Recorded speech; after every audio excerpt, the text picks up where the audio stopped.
এই চ্যানেলে সম্প্রচারিত সকল খবরই সচেতনতামূলক এবং শিক্ষণীয়, কোনো কিছুই প্রভাবিত নয়। রেডি জমি দিলেই করে দিল।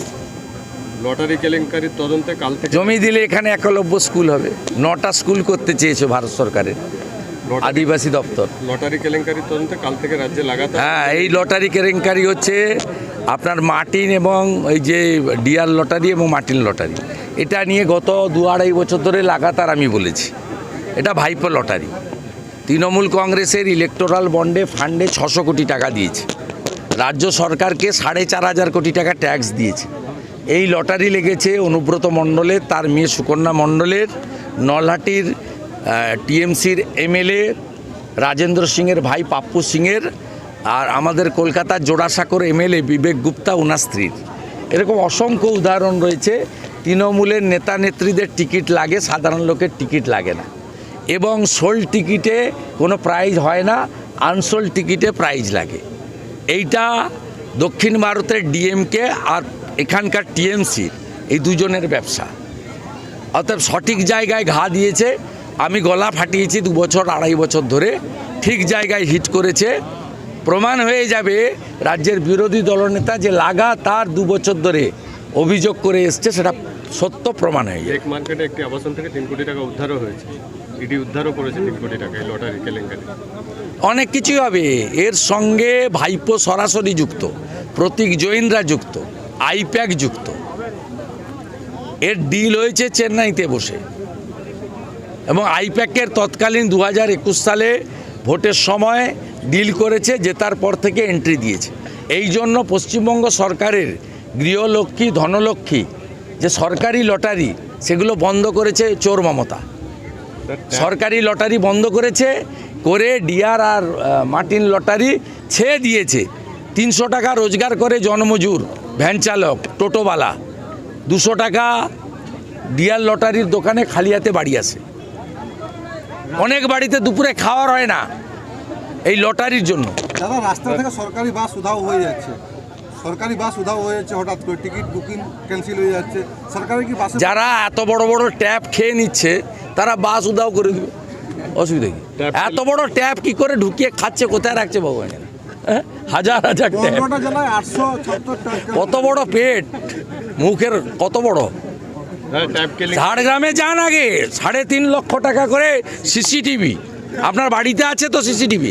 খুব ভালো সিসিটিভি 18,000 টাকা দাম, কমা কিনলে 10,000-এ পাওয়া যায়। ট্যাব কেলেঙ্কারির এপিসেন্টার দাদা, ওরাই তো কাগজ দিচ্ছে, ডাক্তাররাই তো বলছে আমরা তো বলতে পারবো নি, ট্রান্সফার করে দিবে। আপনি বলুন, আমি বলছি বিরোধী দলনেতার কাজ তো এইটা। বিজেপি তো সেটিং অপোজিশন নয়, সিপিএম ছিল, কংগ্রেস ছিল, সেটিং ছিল।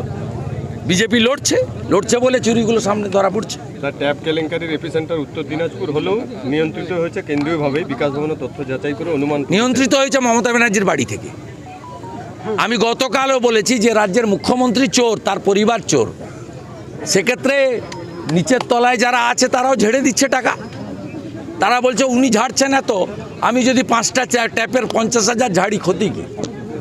ঝাড়ার প্রতিযোগিতা চলছে। ট্যাব কেলেঙ্কারিতে কি দাদা সোর্সের মধ্যেই ভূত আছে? প্রয়োজনে শিক্ষা দপ্তরের তৃণমূল যুক্ত, আইপ্যাক যুক্ত।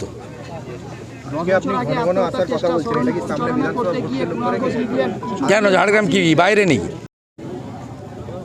মমতা ব্যানার্জি আসতেন নাকি? হেরে ভূত হয়ে গেছিলেন 2009 লোকসভা নির্বাচনে।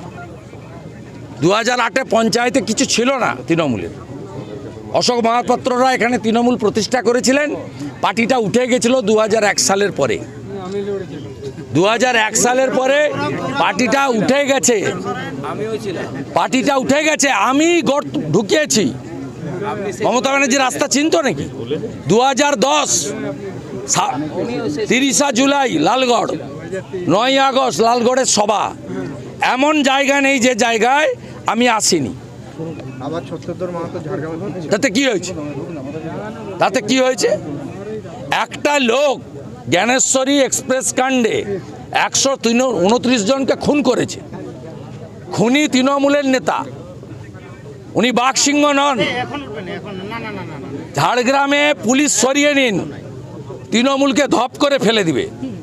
আর মমতা ব্যানার্জি ঝাড়গ্রামে বিভেদ তৈরি করার জন্য কুর্মীদেরকে কুর্মীর মতো বলে, আর জনজাতিদের বলে। তিনি কুর্মী এবং জনজাতি, যেটা দুটো প্রাচীন জনগোষ্ঠী, তাদের যে একতা ছিল সেই একতা নষ্ট করেছে মমতা ব্যানার্জি। এই যে ভগবান বিরসা মুন্ডা, ওর বাবা মুন্ডা আর মা হচ্ছে মাহাতো। দাদা 10 বছর আগে জনজাতিদের এই দুটো প্রাচীন গোষ্ঠীর একটা সিমেন্টিং রিলেশন ছিল, মমতা ভাগ করেছে। এখানে কুর্মীদেরকে এসটি দেবে বলে চিঠি লিখে এসটিদেরকে বলেছে ওরা নিয়ে নিবে, তোমরা বাধা দাও। আবার কুর্মীদেরকে বলেছে জনজাতিরা বাধা দিচ্ছে তাই দিতে পারছে না। এইটা মমতার কাজ।